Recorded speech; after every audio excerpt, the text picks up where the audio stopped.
good evening.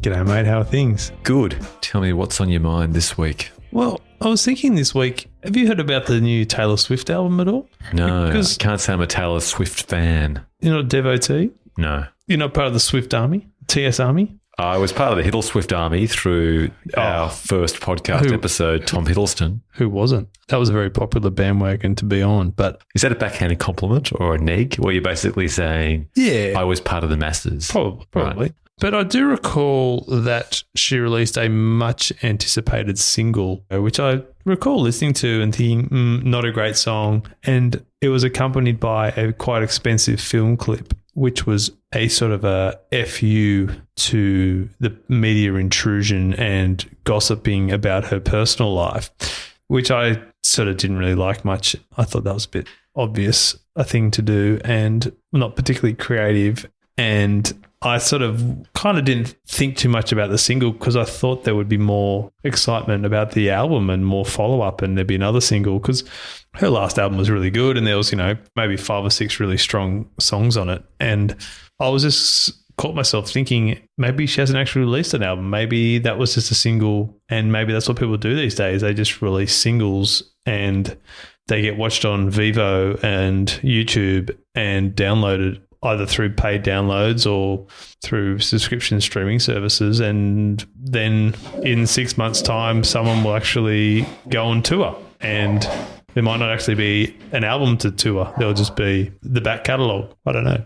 Yeah, it's not a bad theory. I mean, the way things are changing, that you can have basically that one signal to kind of just slightly reignite your career and keep you current. It's like rather than having perhaps 10 average songs, you might just have one big song just to try and keep the heat going a little bit. So rather than wait an extra 2 years for the whole album, you just release more songs more frequently rather than at once. And if you think about it, it does make sense with the way that we consume content. Like we tweet, we Instagram, we Facebook in piecemeal. So the idea of just releasing songs less frequently when stuff isn't bought in an album like it used to be bought, is consumed piece by piece, song by song. It's probably more licensed to do it per sale and it's probably more profitable as well. Yeah, and you do hear these stories about artists over time who got too busy touring on the success of their initial album or their big breakthrough album that was so popular that they just kept touring for 3 years straight and they didn't get any time to write new songs.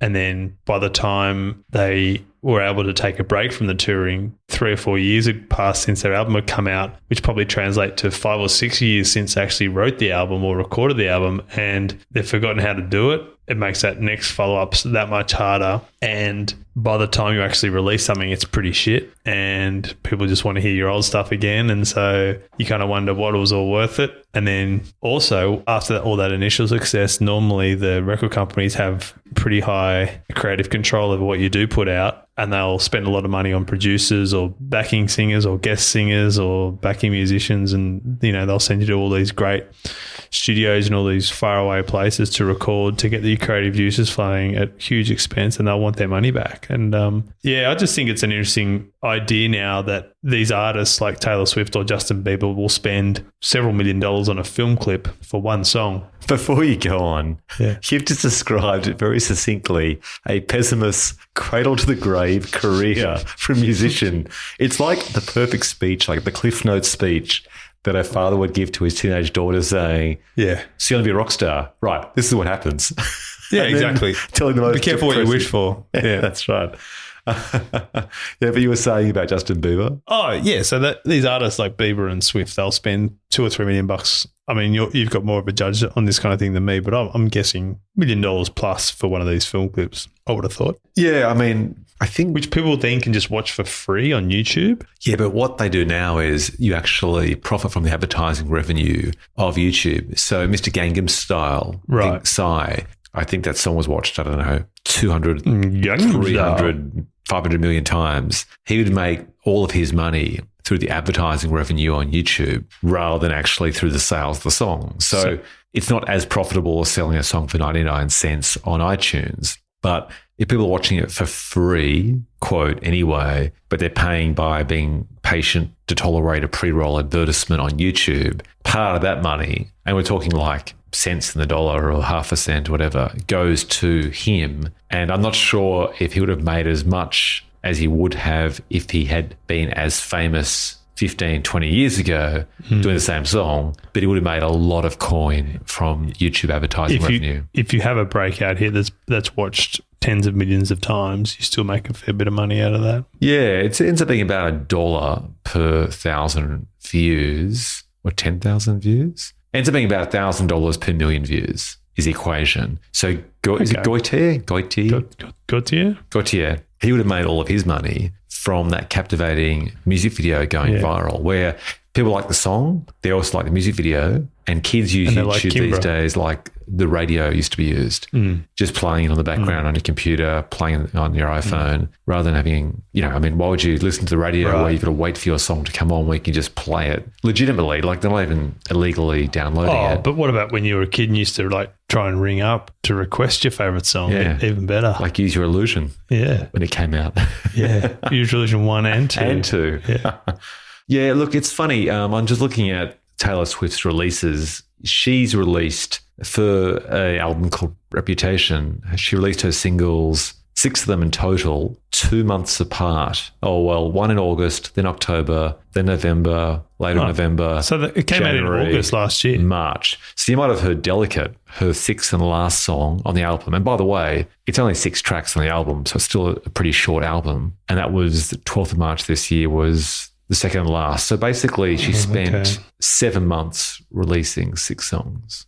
So yeah, mate. So that's that. Yeah, so there you go. 6 songs in 7 months. But I think it comes back to that point we talked about before, which is we consume content individually these days, which then removes the necessity for the album model. And we consume content individually, but in other packages, like through subscription services like Spotify, Netflix, if you're in America, Hulu, Apple Music. Gone are the days of rushing down to the local record store where you will have seen the signs in the weeks leading up to it announcing, the new so-and-so album by Guns N' Roses or by whoever the big band was at the time is being released on this day. You probably even pre-ordered your copy of it. So it's there waiting for you when you go and pick it up. And then you'd go home and you'd listen to it probably 3 times straight through while you lay on the floor reading the lyrics on the inlay card. You'd lie on the ground reading Smash Hits magazine, kicking your heels behind you with lying on your stomach. Yep, exactly. And like a teenage girl from the Babysitter Club books. Yep. Nodding your head from side to side. Maybe jumping and playing a bit of air guitar with a tennis racket or the cricket bat. But those days are over. I mean, now it's just consumption. It's just meaningless streaming through all parts of the house. Okay.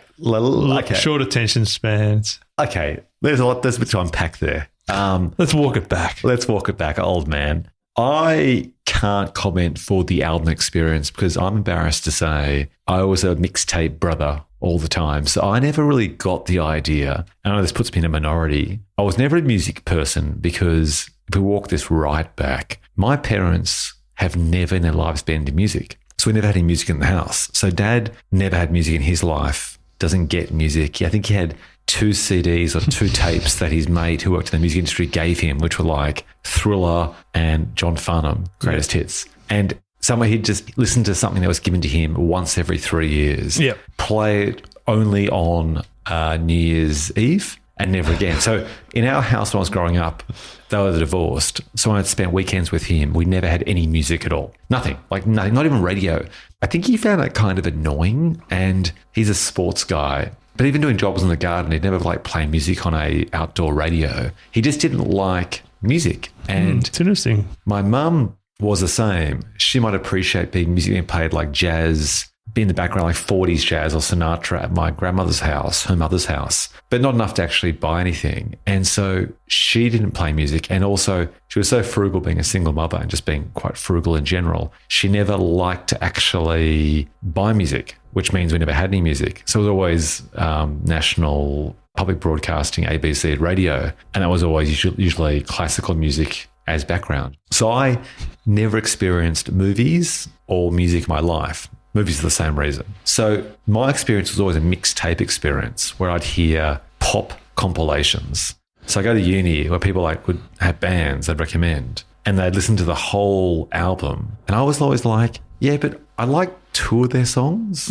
So why can't I hear 2 of their songs from that album, 1 song from their previous album, and these other 15 songs from 15 other artists? Yeah. So I never really got into that vibe, which makes me a minority. But in this era of subscription music services where you hear a diversity of music, like either through that radio streaming where you put in your genres that you like and it uses artificial intelligence to play music of that genre. Yeah. Or I'd listen to mixtapes, as in mixed albums.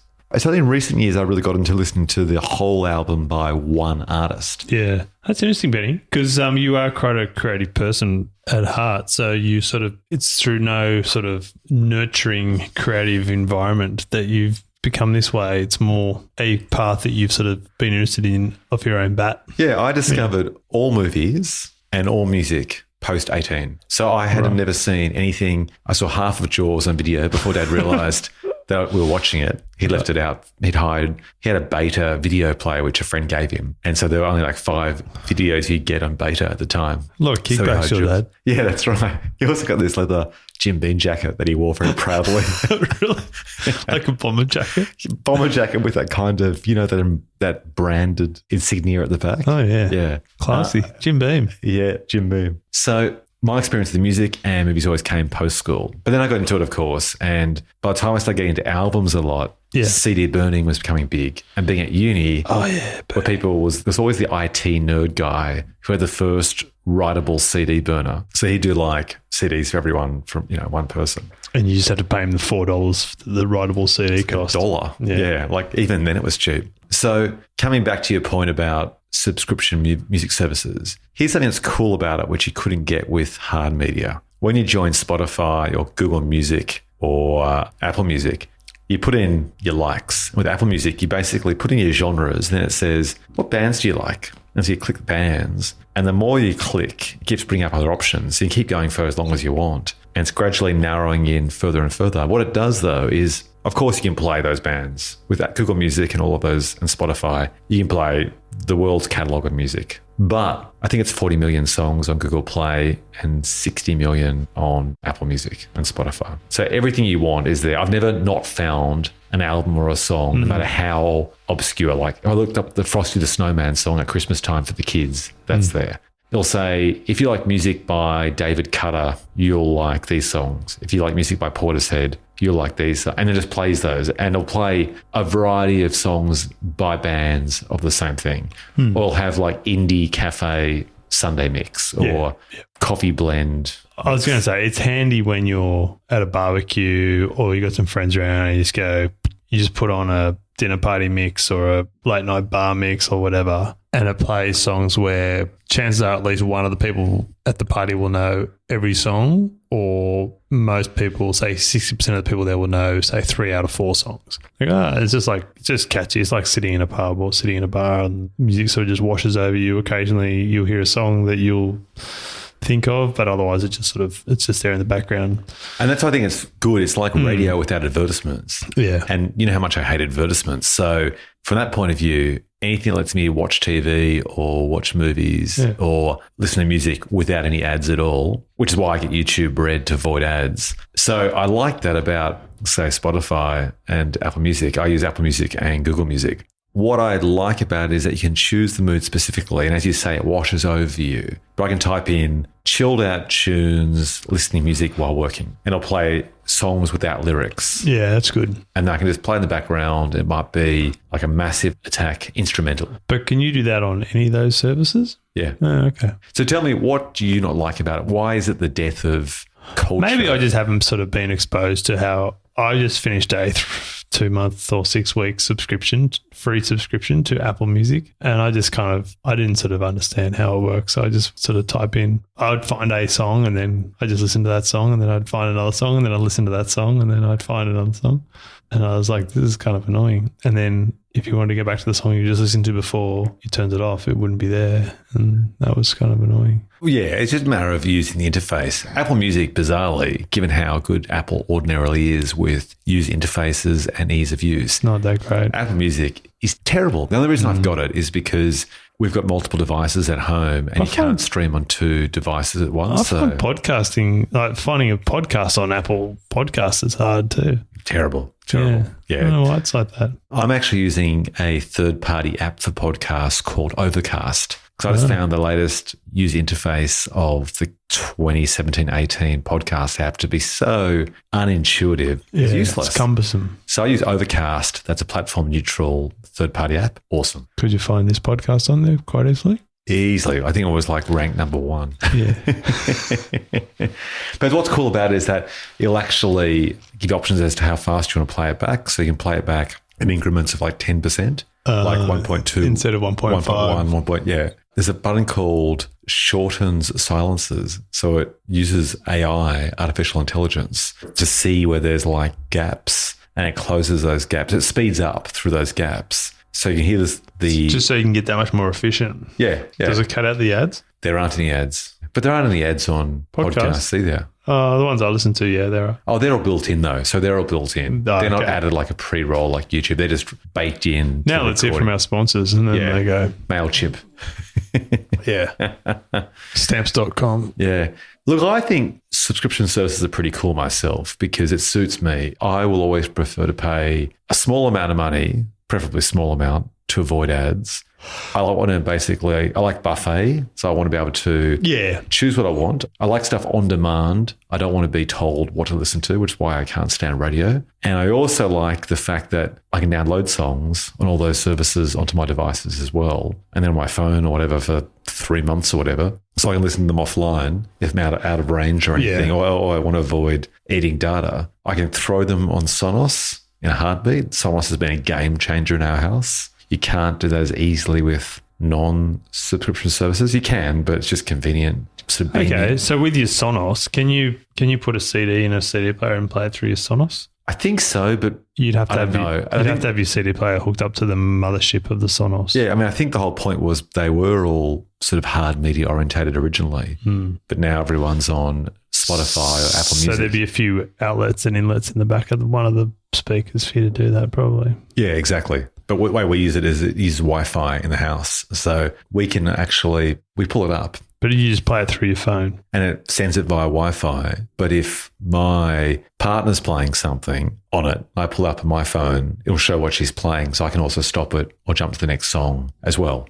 So you can basically pull up on any device in the house and change tracks. You can turn her crap off and put your banging beats on. Exactly. Or I can play 2 different streams and play my banging beats in half the house and she can play her stuff in the other half. Game changer. Her Edie Brickell feminist folk in the front of the house. Her Janis Joplin. Yeah, that's right. Well, that's interesting because it's more, you do wonder now, like, what do artists, where's the incentive for someone to actually write 12 songs? Do you know what I mean? Where's the incentive to write 12 songs, record it, mix it, publicize it? Why not just write 3? Well, I suppose the more you do of anything, the higher the chance something will take off.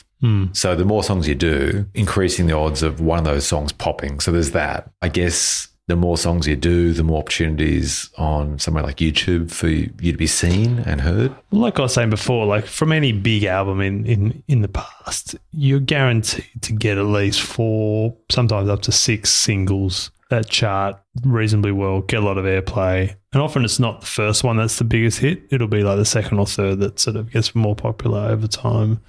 I guess, yeah, if you wrote 12 songs for an album and you release 6 of them, 3 of them might get popular. If you only write 3 songs, people might not like either of them, and then you're fucked.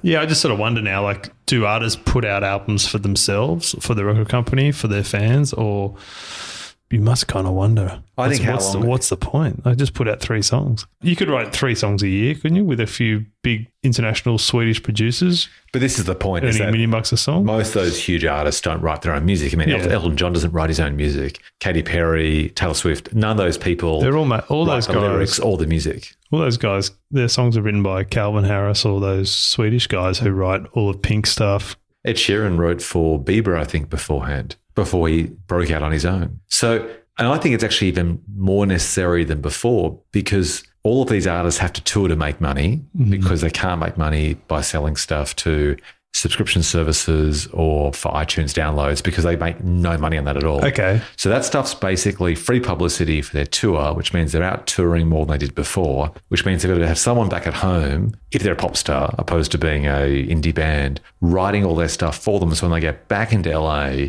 That's what I mean. Maybe that's why they write albums, because for every album you write, that's another tour you can do. Because people go, okay, well, you might play 6 of your new songs with 18 of your old ones or 12 of your old ones. So the more songs you write, the more tours you can go on, the more songs you got to play live. You know, a lot of bands who release one 35-minute CD, when they go on a tour, they can only play for an hour because that's play a couple of covers to pad it out for an hour. If you pepper songs out every year, opposed to every 3 years, that means you can tour and possibly if you go back to the same place 2 years later, attract the same fan again who wants to hear that new song, just that new song. And that 2 years, you've also had them following you on Instagram, Snapchat, Twitter, Facebook as well.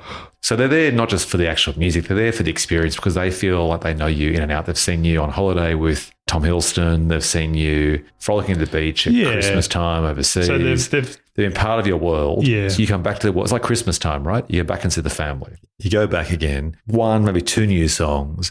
I think it's just all about keeping that wheel, the Potter's wheel turning, right? Yep. Because if you stop, that wheel slows down. It's really hard to start up again. And you just maintain that open dialogue with your fans through social media. And the music's just, it's just like a kind of adrenaline injection. It's a vitamin B shot just to kind of keep things charged up. And you just keep going. And then you have your manager and the producers and songwriters writing all the stuff for you all the time. And basically, there is no lull. Your lull is a holiday in Jamaica for 2 weeks, but you're always, and even then you're probably tweeting it and Instagramming it, and you're always on. Or tipping off the paps to come and photograph you inconspicuously. Yeah, but opposed to the day where you maybe write an album like U2, you tour for a year, then you basically, spend 2 years writing another album? Would they release an album every 3, every 2? They were pretty prolific at one stage. Yeah, I mean, there used to be a bit of a cycle where a band would have a big breakthrough album and then they would tour it for 2.5 years,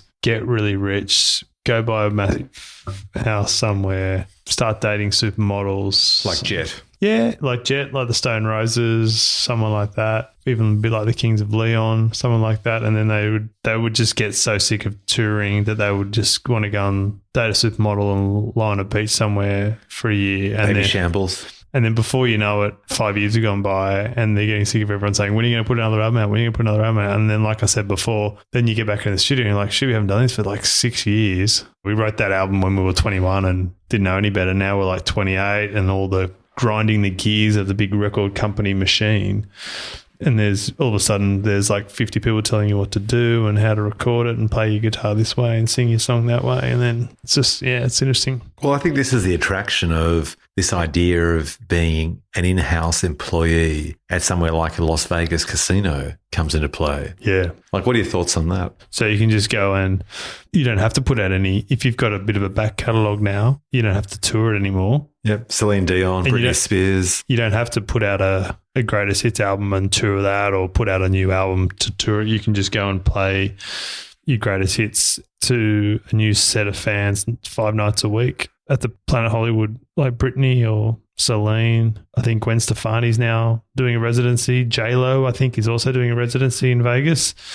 It's very attractive. They get paid a bucket load. They get routines. They can see their kids. Their kids can go to the same school. Yeah. They trade off the excitement of being around different countries. But let's face it, if they were traveling around the world anyway, they're probably going to be, working from dawn to dusk on the show. They're not sightseeing around Stockholm or enjoying quiet walks through the street in Portugal. They're dropping into a place. They're being chauffeur-driven to venues. They're not actually seeing the world. They've been at a few talk shows when they're there. Yep. They probably spend 1 or 2 hours, if they're in Sydney, 1 or 2 hours max at Circular Quay on the harbour, and that's it. They'll do a bridge climb for 2 hours or go on a boat for lunch or something. That's about it. And they'll be filmed the whole time for a program or something, so they're not quite relaxed. Whereas if, say, Britney Spears, Celine Dion, Gwen Stefani do 5 nights a week, okay, it's 5 nights a week. There isn't the variety doing the same show, but guess what? That's what most people do in their lives. They work Monday Yeah. to Friday, often doing very similar work, getting paid 1% of what they're getting paid, these guys. Yeah. These guys are getting paid to entertain. And even if they get sick of singing those same songs, I'm pretty sure the money's going to help that jagged little pill go down. They're probably getting, I don't know what these people get, $5-10 million a year. Yeah, I think Celine Dion was like a $40 million 4-year deal. So that's about $10 million a year. And that, by the way, imagine the merch she sells, the merchandise. Yeah, she get a cut of all CDs. that. She would basically have CDs for sale, which is totally unnecessary because people would go down to, pick up their phone and just buy it on iTunes. I bet you she sells signed CDs and all of her T-shirts At a outside. premium. At a premium, and all of her T-shirts and whatever. She'd make a fortune from merchandise, I'm sure. There's probably some sort of deal where you can have dinner with her or sit very close to the front and perhaps there's an extra charge. Maybe she doesn't see that, but she's making $10 million a year. Yeah. So I don't begrudge them for that at all. I mean, it's been going on for a long time. Like people got famous in Glenn Campbell and these types back in the day, Kenny Rogers, and I don't know, they all did sort of residency style gigs in Did they really? Vegas for a long period of time, I'm sure. I thought it was a new thing. No, it's been going on for a long time. You have these entertainers who would just do months at a time. But certainly I think it's a new thing having people who are famous without Vegas, like an Elton John doing it for 6 months of the year. It's pretty interesting. Yeah, it's the scale of the fame. It's these people who you think are above that. Because in some ways, it does feel like it's keeping a exotic parrot in a cage. Yeah. But it must just be because people like Elton John must have such huge outgoings that someone says, do you want to keep playing live? And okay, I'll do it for $10 million for a year. Why wouldn't I? It's probably name your price. It's like basically they get so much money, it's an offer they can't refuse. And he might do a couple of weddings for a couple of Saudi princes during the year for another couple of million, and it's interesting. The other thing which I think is interesting, and this is all in lieu of losing conventional income through good old-fashioned CD sales, besides the popularity of those Las Vegas casino gigs, the other big money earner for these guys now is being a judge on Talent shows. Yeah. Like, how many are there now? But like when you say there's some big names, like you mentioned J-Lo before doing Vegas, people like J-Lo would have been way too above in a snobbish way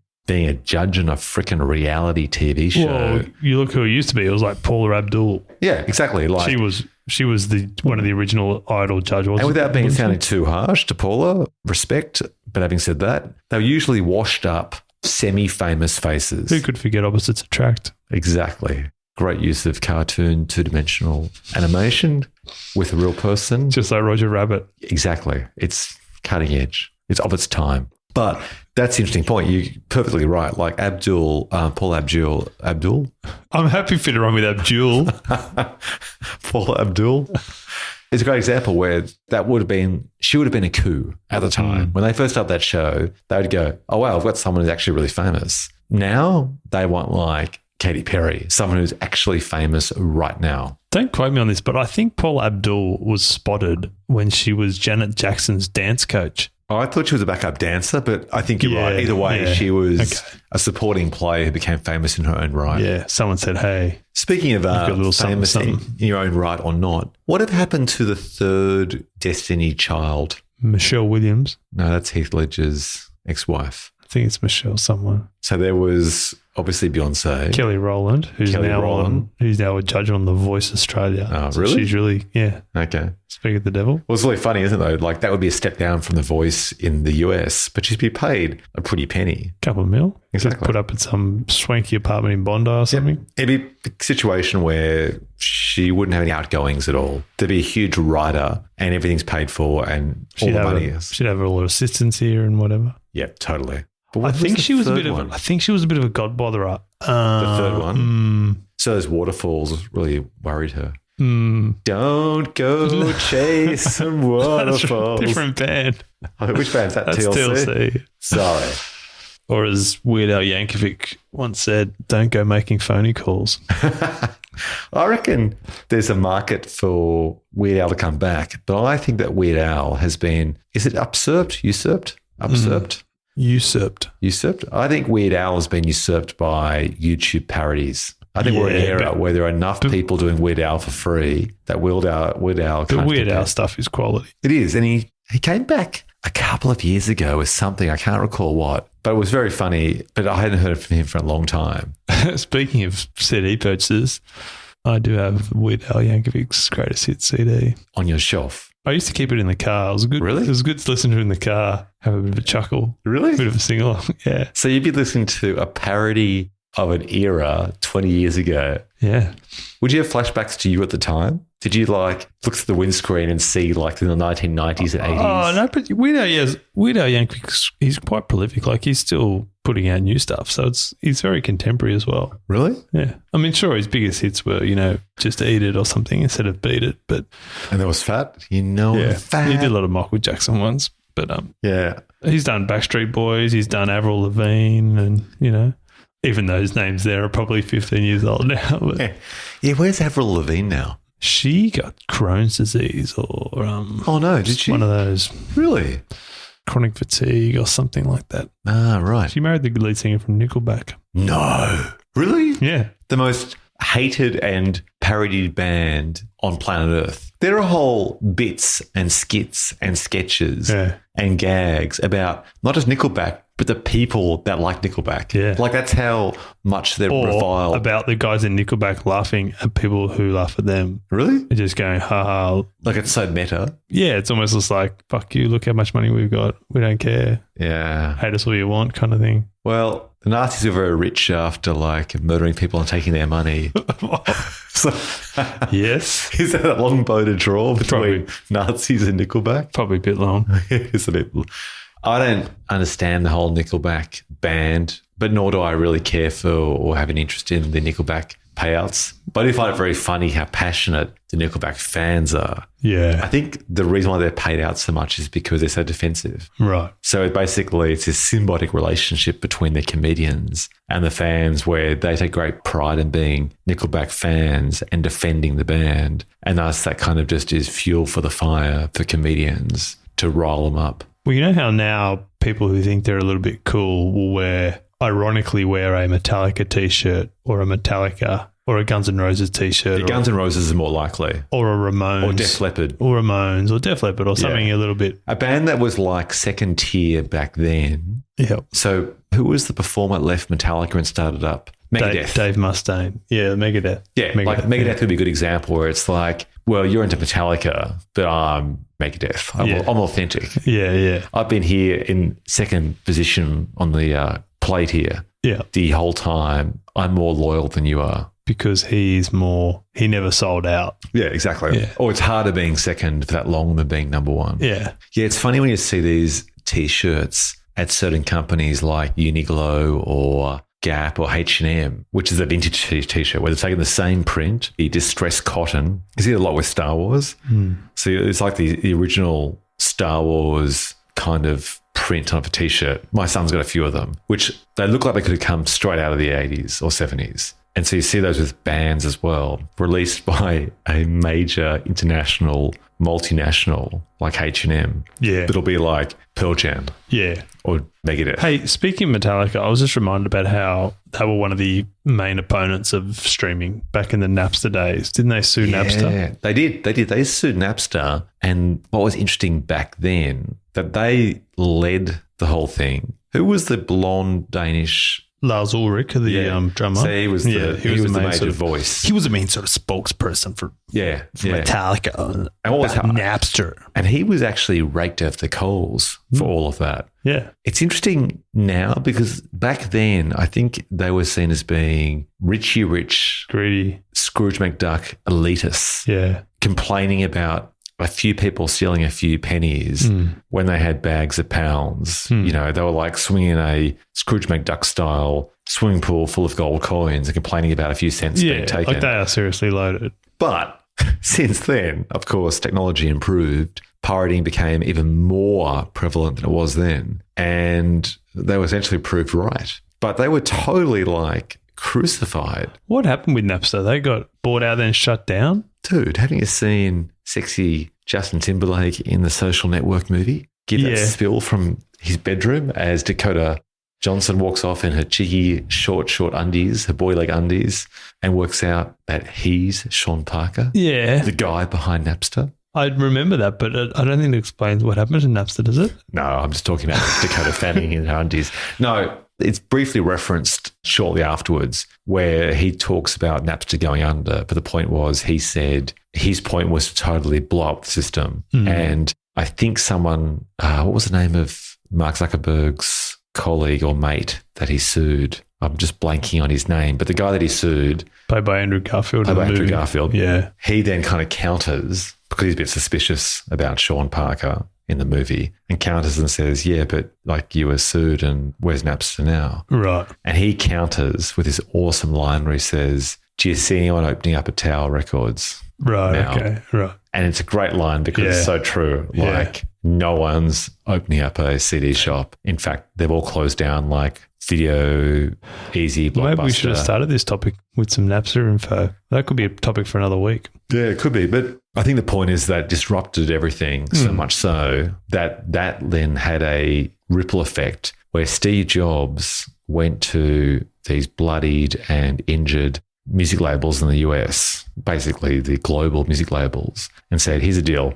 I've got this thing called iTunes. At the moment, a few small third parties sell these big, bulky MP3 players. Microsoft released the Zune, I think Zune player, which was like a kind of prototype for the iPod. Didn't take off, obviously. And he went to them and said, I'm setting up a store, the iTunes store, I'm calling it. And people can buy a single for like 99 cents. That's the emotional marketing price that just works well. And they all scoffed and said, no way, we're selling our singles. Back to your conversation about singles and albums before. We sell singles now for $7.99 or $6.99. We're not going to sell them for 99 cents. And he just countered and just said, right now, you're getting killed by piracy and getting nothing. Yep. So why not get some cents on the dollar than nothing at all? And because he was Steve Jobs with his reality distortion field, his great marketing technique, and they didn't quite have the same clout back then as they do now, but they were building. He just said,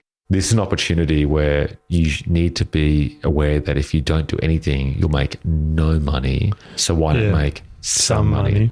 And I've got to say, I know I'm yabbering a bit about Apple tonight, but I do think that the lesson of iTunes is the same lesson that movie studios should heed, and that is you're getting killed by piracy. Piracy is wrong. Piracy is bad. Nonetheless, at the moment, or it can't be stopped. Therefore, why not try and find a way to get together and find a solution better than what you've got right now to sell stuff? You've got to accept, this is what I'd say to the studios, you've got to accept that you're going to make less money than you did before. The good times are over. They're just over forever. The question is, are you going to make a little money or no money? And the music industry decided to make a little money, and they never recovered. But had they not done that, I think it's arguable they would have been decimated much, much more. And so at least they've remained in a skeleton form, opposed to actually like totally being obliterated. I don't know how they ever made that much money in the first place. Some of those. I mean, you used to hear these stories about R.E.M. signed some huge deal with Sony or someone to make a 5-album deal for $80 million. And it was 1996, I think that was, wasn't it? And their album sales would just steadily get lesser and less. And then in the end, the company just basically gave up trying to get them to make anything remotely commercial, and they didn't care.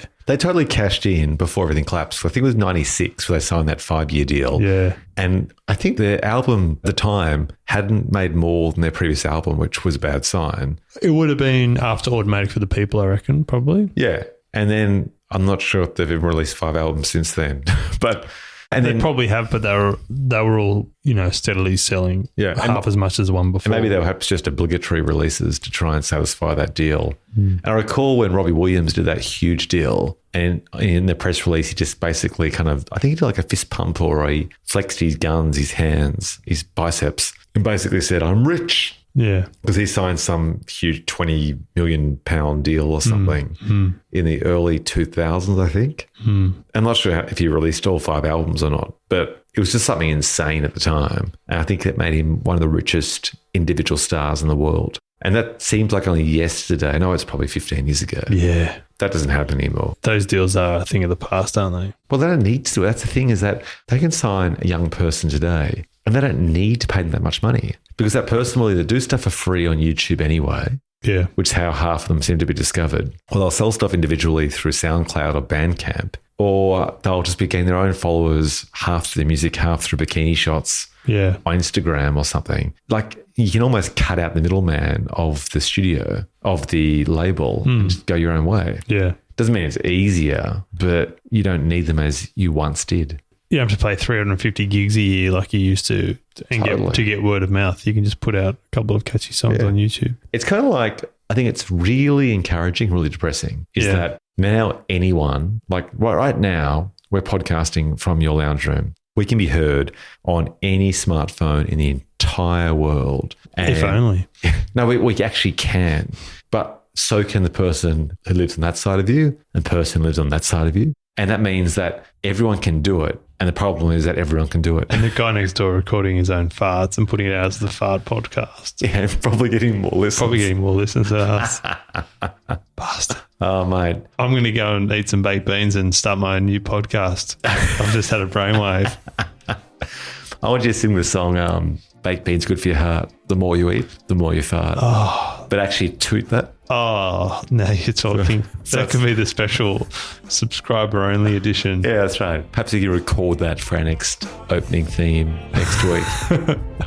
Okay. See what mate. I can do. Should we call it a wrap? Okay, mate. I'll catch up with you later. Peace out.